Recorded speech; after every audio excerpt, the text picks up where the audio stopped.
ಥಿಯೇಟ್ರಲ್ಲಿ ನೋಡಿದ ತಕ್ಷಣ ಆಚೆ ಬಂದ ಮೇಲೆ ಆ ಒಂದು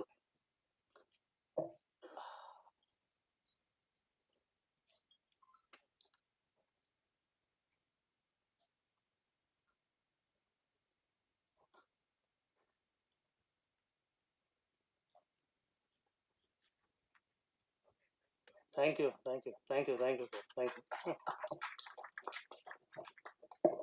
அடுத்த படத்துல தமிழ்ல பேசுறேன்னு சொல்லியிருக்கீங்க, வாழ்த்துக்கள். அடுத்து நாம் பேச அழைக்கிறோம்.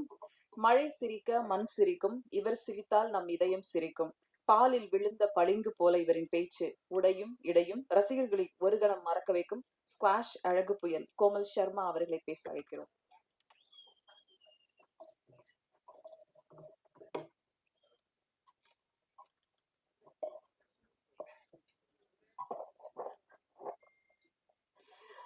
எல்லாருக்கும் வணக்கம். இங்கே வந்திருக்க ப்ரெஸ் மீடியா அண்ட் மேடையில் உட்காந்துட்டு இருக்கிற ஜாம்பவான்களை எல்லாம் பார்க்கும்போது எனக்கு ஒரே ஒரு குரல் தான் வந்து ஞாபகம் வருது. குடி செய்வில் என்னும் ஒருவருக்கு தெய்வம் மடித்தற்றுதான் முந்தோறும். அதுக்கு என்ன அர்த்தம்னா, நம்ம வாழ்க்கையில எப்பவுமே மேலைக்கு மேலே போயிட்டு இருக்கும்போது நிறைய நியூ கமர்ஸ் வந்துட்டு இருப்பாங்க. ஓகே, ஸோ ஒருத்தங்க வந்து ரொம்ப கிரேட் லீடராக இருக்க முடியுது, ஒரு தலைவராக இருக்கிறதுக்கு ஒரே ஒரு காரணம் வந்து அவங்க கிரேட்டாக இருக்கிறது மட்டும் போதாது, கூட இருக்கிறவங்கள கூட அவங்க சப்போர்ட் பண்ணால் மட்டும் தான் அவங்க கிரேட் லீடராக இருக்க முடியும், ஒரு கிரேட் ஹியூமன் பீனாக இருக்க முடியும். ஸோ இன்னைக்கு நான் பார்க்குறேன், இது வந்து புதுமுகங்கள் எல்லாருமே ரொம்ப நல்லா நடிச்சிருக்காங்க. மாணிக்கம் சார் என்ன நல்லா தெரியும். அதோட ஒரு உதாரணம் வந்து ஜான் சார். எல்லா யங்ஸ்டர்ஸை வந்து அவங்க சப்போர்ட் பண்ணுவாங்க. அவங்க சப்போர்ட் பண்ண நிறைய பிஆர்ஓஸ் மேனேஜர்ஸ் எல்லாம் நம்ம பார்க்க முடியுது. இன்னைக்கு எல்லாரும் மீட் பண்ணேன், எல்லாருமே ஒரு ஃபேமிலியாக வந்துட்டு சப்போர்ட் பண்ணிட்டு இருக்காங்க. அண்ட் மேடையில் உட்காந்துட்டு இருக்கிற ஜாம்பவான்கள் விஜயகுமா சார், ரெம்ப சார் பற்றி சொல்ல போனோம்னா, எப்படி ஒரு எவ்வளோ அக்கம்ப்ளிஷ் பண்ணியிருக்காங்க லைஃப்பில். ஆனால் ஒரு யங்ஸ்டர்ஸை வந்து சப்போர்ட் பண்ணணும். ஸோ இந்த ஒரு குரல் தான் எனக்கு மைண்டில் வந்தது இருக்கும். ஸோ இதுலேருந்து இந்த ஈவெண்ட்லேருந்து எடுத்து போகிற ஒரே ஒரு விஷயம் வந்து, நீங்கள் எந்த உயரத்துக்கு போனாலும் மற்றவங்களுக்கு நீங்கள் வந்து உதவியாக இருக்கணும். ஸோ இது வந்து ஃபுல் அண்ட் ஃபுல் ஒரு ஃப்ரெஷ் டீம் வந்து இந்த படத்தை வந்து பண்ணியிருக்காங்க. ஸோ எல்லாருமே வர ஃப்ரெஷ் முகங்களை வந்து நீங்கள் சப்போர்ட் பண்ணுங்க. ஏன்னா இந்த இண்டஸ்ட்ரிக்கும் ரொம்ப ஹெல்த்தியான விஷயம், என் சொசைட்டிக்கும் ரொம்ப ஹெல்த்தியான விஷயம். So thank you so much. என்னை எப்படி சப்போர்ட் பண்ணீங்களோ press and media, when I was fresh ஃபேஸாக வரும்போது இன்னைக்கு இங்கே நிற்க வச்சுருக்கீங்க, அதே மாதிரி இந்த யங்ஸ்டர்ஸை வந்து கூட சப்போர்ட் பண்ணுங்க. Thank you so much. உண்மையா நீங்க வந்து சப்போர்ட் பண்ணதுக்கு ரொம்ப ரொம்ப நன்றி. அடுத்து நாம் பேச அழைக்கிறோம். சமூகம் பார்க்க விரும்பும் கதைகளை தன் படைப்புகள் மூலம் தொடர்ந்து கொடுத்து வருபவர், படம் வெளிவரும் முன்பே மிகுந்த பரபரப்புடன் ஏற்படுத்திய ஹபீபி பட இயக்குனர் மீரா கதிரவன் அவர்களை பேச அழைக்கிறோம். எல்லோருக்கும் வணக்கம். எனக்கு இந்த விழாவுக்கு வர வரைக்கும் டைட்டிலே தெரியாது. ஹீரோ அது படத்துல நடிச்சு எமோஷனலா அவரால் பேச முடியல. எனக்கு இங்க என்ன பேசுன்னே தெரியல. ஜான் என்னோட படத்துடைய பிஆர்ஓ. ஜான் வந்து பல படங்களுக்கு கூப்பிட்டுருக்காரு, ஒவ்வொரு படமுக்கும் வர முடியாது. இந்த படத்துக்கு நீங்க கண்டிப்பா வரணும் அப்படின்னு சொன்னாரு. இயக்குனர் மாணிக் ஜெயின், தமிழ் சேலம்ங்கிறாரு, நான் பேரு நார்த் இந்தியன் நேம் மாதிரி இருக்கேன். படத்தில் நடிச்ச ஹீரோ ஜெய். என் இனிஷியல் என்ன? ஓகே, இப்படிதான் பல நேரம் மாட்டிக்கிறோம். ஹீரோ, படத்தில் நடிச்சிருக்கக்கூடிய ஹீரோயின்ஸ், தமிழ் சினிமாவில் எப்பவுமே திறமையானவங்களுக்கு எப்பவுமே இடம் உண்டு. அதனால வந்து இங்க வந்து திறமையானவர்களுக்கு இடம் இல்லைன்னு ஃபீல் பண்ண வேண்டாம், கொஞ்சம் தாமதமாகும். அதுக்கு நிறைய பேர் உதாரணம் இருக்காங்க, நடிகர்கள் இருந்து இயக்குநர்கள் இருந்து. எங்களுடைய சங்கத்துடைய மிக முக்கியமான ஆர் உதயகுமார் சார் ஆகட்டும், பேரரசு சார் ஆகட்டும், அதுக்கு பெரிய உதாரணங்கள். எந்த பின்னணியும் இல்லாமல் வந்து இன்னைக்கு வந்து மிகப்பெரிய இடத்துல இருக்கிறதுல. ஸோ இந்த படத்துடைய மியூசிக் டைரக்டர், லிரிக் டைரக்டர் இந்த படத்துடைய டிஓபி, எடிட்டர், படத்தில் ஒர்க் பண்ண எல்லோருக்கும் வாழ்த்துக்கள். ஜான், உங்களுக்கு ஜான் எனக்கு ரொம்ப பிடிக்கும். ஜானுக்கும் வாழ்த்துக்கள். நன்றி. நன்றி மீரா சார். அடுத்து நாம் பேச அழைக்கிறோம். பேர் தெரியாதவர்களுக்கும் பெருமைப்படுத்தி பேசுபவர் பேரரசு அவர்கள். தன் இருப்பிலும் முதல் ஆளாக தன் குரலிலும் வந்து நிற்பவர். சிறிய படங்களுக்கும் பெரிய படங்களுக்கும் வாழ்த்து சொல்ல வந்திருக்கும் இயக்குனர் சங்க பொதுச் செயலாளர் பேரரசு அவர்களை ஏதேனும் சில பரபரப்பாக பேசி இந்த படத்தை எடுத்துச் சொல்லுமாறு அன்புடன் கேட்டுக்கொள்கிறோம்.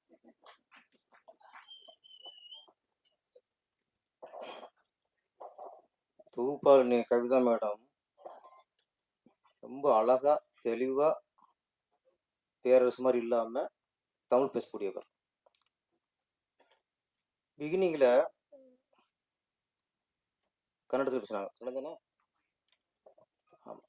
எனக்கு ஆச்சரியம் போச்சு. பேசுறது கவிதா தானா இல்ல பெங்களூர் இறக்குமதியா அப்படின்ட்டு ஒரு டவுட்டு. இவ்வளவு அழகா கன்னடம் பேசுறாங்களே. இடையில கமலாசன் சாருக்கு சின்ன பிரச்சனை வந்துருச்சு. அதுல பயந்து போய் கன்னடம் கத்துக்கிட்டாங்களா? ஏகப்பட்ட கேள்வி. ஆனா அதுக்கப்புறம் தமிழ்ல கொஞ்சம் பேசி தமிழிச்சு தான் அப்படின்ட்டு நிரூபிச்சுட்டாங்க.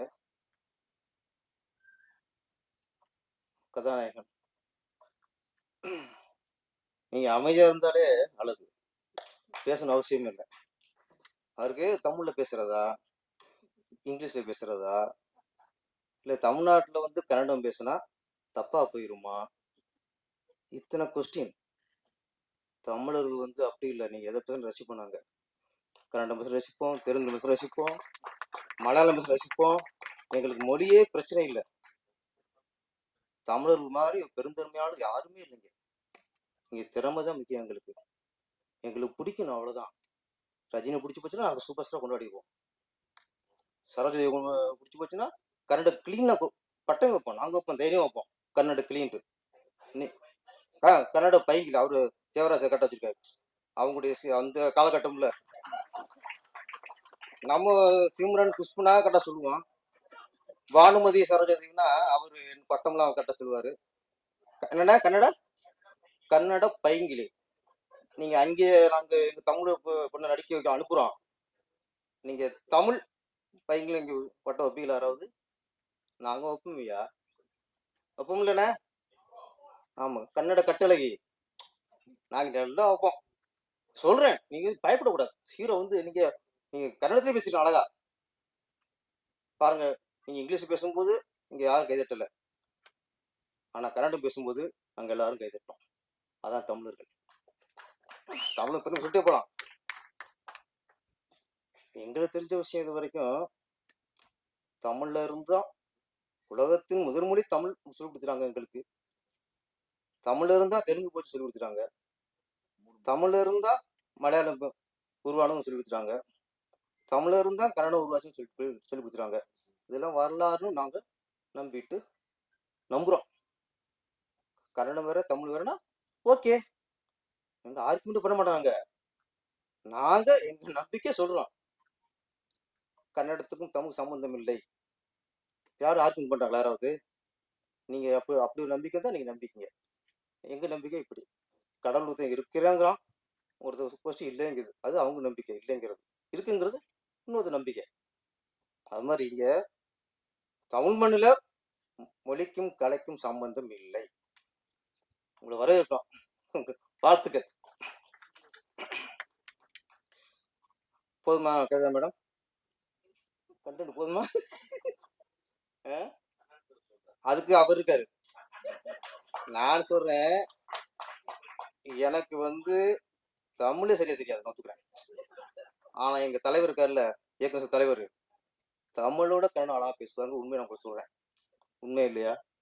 நான் பார்த்துருக்கேன் பெங்களூர்ல. இங்கே நான் கன்னடம் பேசி பார்த்தது இல்லை. ஆமா ஆமா ஆமா. அங்க பெங்களூர் போயிட்டு ரூட்டு கேட்குறான்.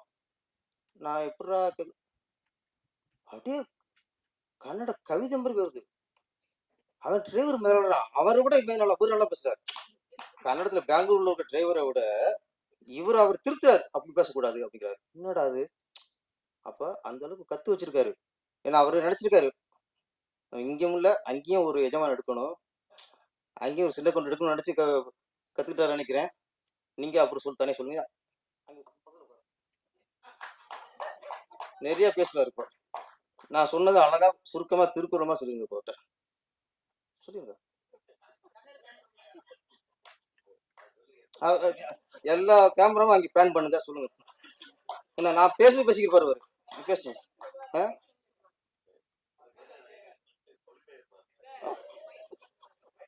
நீ ஓகே புரியுமா? இல்லை கன்னடத்தில் அதாவது நம்ம பேசினா புரியும், நம்ம பேசினா அவங்களுக்கு புரியாது, அது வேற விஷயம். நம்ம எல்லா மொழியும் புரியும் அவங்களுக்கு, தெலுங்கு புரியும், மலையாளம் புரியும், கன்னடா புரியும், எல்லாம் புரியும். நம்ம பேச அவங்களுக்கு புரியாது, அதான் மேட்ரு. இந்த படத்தை கதைக்கு வருவான் கைமேர். அப்புறம் இல்லை 4 பொண்ணு 3 பொண்ணு வரிசையா உட்கார வச்சுட்டிய. அந்த பக்கம் நான் உட்காந்துட்டேன், என் மூச்சு பார்த்தாரு, இப்படி பேச்சு வரும். அவ்வளோ கைமேரா. இயக்குனர் ஏற்கனவே 2 படம் பண்ணவர். படம் மேக்கிங் விஷுவல் எல்லாம் பார்க்கும்போது ஒரு திறமையான இயக்குனர் பண்ண படம்னு தெரிஞ்சிச்சு எங்களுக்கு. ஏன்னா ஒரு த்ரில்லர் கொண்டு வரங்கிறது பெரிய விஷயம். அது ஏதோ கதை ஒன்று இருக்கு அப்படின்னு யோசிக்க வைக்குது, குழப்பத்தையும் உண்டாக்குச்சு. ஆனால் ஒன்று சொல்லி பேசிட்டாங்க, மனிதரோட அணுக்களோடு மிருகத்தோட அணுக்களை சேர்த்துட்டா மனிதன் எப்படி மிருகமாகிறான். இங்க மனுஷங்க இருக்காங்க, இங்க மனுஷங்க இருக்காங்க, 100ல் 90 பேர் மிருகமாத்தான் இருக்கும். அப்ப ஏற்கனவே மிருகமாத்தான் இருக்கும், இதுல வேற நீ மிருகத்தோட அணுக்களை சேர்த்தீங்கன்னா என்னதான் அங்க நாடு இப்படி உருப்படும்? ஏற்கனவே சாத்தான்குளத்துல பார்த்துட்டோம், அங்கே லாக்அப் மட்டும் நடந்துச்சு, அங்கே ஏற்றிருப்பாங்க கூட இருக்கு, அடிச்சு கொண்டாங்கல்ல, அவங்க உடம்புல மிருகத்தோட ஏற்றிருப்பாங்க கூட இருக்கு. இப்போ திருப்போணம் கொன்னே விட்டாங்க, அடிச்சே கொண்டு விட்டாங்க. நகை திருடானா திருடலையா, அந்த பொண்ணு கொடுத்தது பொய் புகாரா இல்லை உண்மையா, அதெல்லாம் அடுத்த விஷயம், அதெல்லாம் வந்து விசாரணை வரும். என்னதான் இருக்கட்டுங்க, அடிச்ச கொண்டுருக்காங்கல்ல, அது ஒரு மனுஷனா இருக்க முடியும்? ஒரு மனுஷனா இருக்க முடியாது, அது மிருகங்கள். அந்த மிருகத்துல போய் எப்படி மிருக அணுக்களை சேர்க்க முடியுமா? முடியாது. அது மாதிரி இந்த நிறைய பாலியல் பலாத்காரம் பண்றாங்க, கல்லூரிலேயே பண்றாங்க. அவங்க மனுஷங்களா? அவங்க மிருகங்கள். ஏன்னா நாட்டுல பார்த்தா நிறைய மிருகத்தினமும் அதிகமாக மனுஷட்டு இருக்கு, மனிதத்தினம் ரொம்ப கம்மியா இருக்கு. இந்த கதைப்படி இவங்க சொல்றாங்க மனுஷனுக்குள்ள போய் மிருகத்தை பண்றான்ட்டு. ஆனா சரி, மிருகம் உடம்பு இருக்குல்ல, மிருக உடம்புக்குள்ள இந்த மனுஷனோட அணுக்களை சேர்த்தா ஓரளவு அது மனுஷத்தன்மை வரலாம், நல்ல மனுஷனோட அணுக்களை. ஆனா மனுஷனோட இதுல நீங்க சேர்த்தீங்கன்னா இன்னும் மிருகமாகும். நாட்டு நடப்பு அப்படிதான் இருக்கு. அப்புறம் இந்த படம் பார்க்கும்போது யாரும் குறிப்பிட்டாங்க, பெண்கள் ஆணுக்கு நிகரா, சார் சொன்னீங்க ஆணுக்கு நிகரான்ட்டு தண்ணி அடிக்கிறதுல, தம் அடிக்கிறதுல, கஞ்சா அடிக்கிறதுல, இதுலதான் ஆணுக்கு போட்டி போடுறாங்கன்ட்டு ஒரு விஷயத்த நம்ம இங்க இன்னைக்கு நிறைய இடத்துல போதை கலாச்சாரம் அதிகமாயிருச்சு, தண்ணி அடிக்கிறது அதிகமாயிருச்சு, கஞ்சா வியாபாரம் அதிகமாயிருச்சு, கஞ்சா குடிக்கிறது அதிகமாயிருச்சு. இங்க சினிமாக்காரங்க கொஞ்சம் உஷாரா இருக்கணும், இங்க கொஞ்சம் பொறுப்பாகவும் இருக்கணும், உஷாராகவும் இருக்கணும். ஏன்னா நாட்டில் எத்தனையோ பேர் தண்ணி அடிச்சு தெருவில் எடுக்கிறான், தண்ணி அடிச்சுட்டு கூத்து அடிக்கிறான், தண்ணி அடிச்சு அவ்வளோ அநியாயம் பண்ணிக்கிட்டு இருக்கான், அது ஒரு செய்தியாக தான் போயிடும். ஆனால் சினிமாக்காரங்க யாராவது எங்கேயாவது தண்ணி அடிச்சுட்டு அந்த ஸ்டில் கிடைச்சா போதும், அது எனக்கு தேசிய பிரச்சனை, அது தேசிய பிரச்சனை. உலகத்தில் யாருமே தண்ணி அடிக்காத மாதிரியும், சினிமாக்காரன் மட்டும் தண்ணி அடிச்ச மாதிரியும் அவ்வளோ ஃபோக்கஸ். நடிகர் ஸ்ரீகாந்த் போதை பழக்கத்துக்குள்ள இருந்திருக்காரு. ஓகே, அதெல்லாம் அது தவறு தான். அது தவறு. கைது பண்ணது சரி, விசாரிச்சது சரி. ஒரே ஒரு கேள்விதான். பல்கலைக்கழகத்துல ஒரு பொண்ணை ஒருத்தர் படிச்சார்ல, அவர் பேசுறதா ஞாபகம் இருக்குமா? இந்த அளவுக்கு படம் பிடிச்சு அவளை ஃபோக்கஸ் பண்ணாங்களா? இல்ல. இந்த திருப்போணத்துல ஒரு அடிச்சே கொண்டாங்கல்ல, 5 போலீஸார் கைது பண்ணாங்கல்ல, அவங்க போட்டோ இருக்கா, மூஞ்சி அவங்க ஞாபகம் இருக்கா? அவங்க வீடியோ யாராவது காட்டினாங்களா? ஒரு அடிச்ச கொண்டுருக்கான் சார்.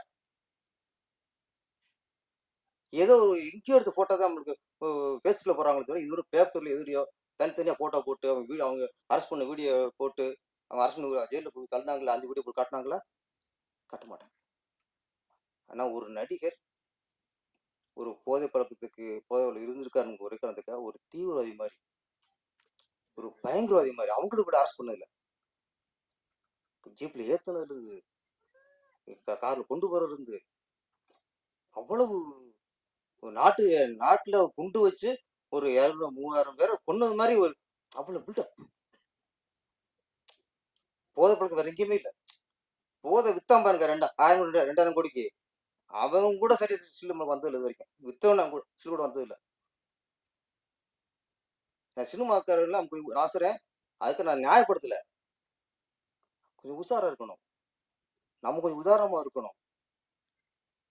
நம்ம இந்த மாதிரி தப்புல மாட்டினா நம்மளை தேசத்துறைக்கு மாதிரி காட்டிடுவாங்க, இந்த உலகம் காட்டிடும் சினிமாக்காரனை மட்டும். ஆனா தேசத்துறம் பண்ணாலும் அப்படி காட்டாது. இந்த சின்ன சின்ன தவறு பண்ணவங்கள தேசத்துறம் பண்ண அளவுக்கு நம்மளை காட்டிடும். அதனால சினிமாக்காரர்ல கொஞ்சம் நம்ம கொஞ்சம் கவனமாகவும் இருக்கணும். இதுல காட்டுது படம் தான். இதுல பெண்கள் வந்து தண்ணி அடிக்கிறாங்க, தம் அடிக்கிறாங்க. இது கதாபாத்திரம் பார்த்து மறந்துடணும். இதே இது நடிகை வந்து எங்க பப்ளிக் தம் முடிச்சு ஒரு சில் கிடைக்கிட்ட முடிச்சு, அவ்வளோதான். ஒரு மாசத்துக்கு வச்சு செஞ்சுருவோம். அது மாதிரி இந்த கைமாறாங்கிறது சயின்டிஸ்டா சொல்றீங்க, நிறைய சமூக வலைதளங்களையும் இந்த மாதிரி மிருகங்கள் இருக்காங்க சொல்ல வரேன். மிருகங்கள் இருக்காங்க. வன்மம் கக்குறது, ஒரு படத்தை பார்க்காமலே எப்படி இருக்கு தெரியாமலே அது ஓச்சிடுறது. இது ஒரு நோய் இருக்கு, வந்திருக்கு இப்போ. ரோல் பண்றது, இவங்களுக்கு பிடிக்கலன்னா மக்களுக்கு பிடிக்கல அடைச்சி வச்சிருது. இவங்களுக்கு பிடிக்கல வச்சுங்களேன், மக்களுக்கே பிடிக்கூடாங்கிற அளவுக்கு ரோல் பண்றது. இது ஒரு மிருகம் தான். இதுக்குள்ள போய் நீங்க இன்னொரு சேர்த்து வச்சுங்களேன், யாரும் படமே எடுக்க முடியாது, ரிலீஸே பண்ண முடியாது, அந்த அளவுக்கு ஆயிரும். நம்ம இயக்குனர் மாணிக் ஜெய் புது முயற்சி, இந்த மாதிரி ஒரு கண்டென்ட் யாரும் பண்ணதில்லை, புது முயற்சி. இந்த முயற்சி வெற்றி அடையணும். வெற்றி அடையணும்னா அதுக்காக நீங்க மனுஷனுக்கு போய் மிருகத்தோட சேர்த்து வெற்றி அடிக்காது. என்ன, மனிதர்களுக்குள்ள நல்ல ஆத்மாக்களோட அனுப்ப சேர்ப்போம் கொஞ்சம். அந்த மாதிரி அடுத்து ஒரு படம் எடுங்க. நன்றி, வணக்கம். பேரரசு சார், ரொம்ப நன்றி சார் உங்களுக்கு. அடுத்ததாக நாம் பேச அழைக்கிறோம். காலம் கடந்தும் கொண்டாடும் படைப்புகளை தமிழ் சினிமாவில் தனியே தெரியும் அளவுக்கு கொடுத்தவர், கொங்கு தமிழில் கொள்ளை பாசத்தோடு அன்பில் அரவணைத்து வாழ்த்தி மகிழும் மதிப்பிற்குரிய இயக்குனர் சங்க தலைவர் திரு R.V. உதயகுமார் அவர்களை தமிழும் கன்னடமும் சேர்ந்து பேசுமாறு அன்புடன் கேட்டுக்கொள்கிறோம்.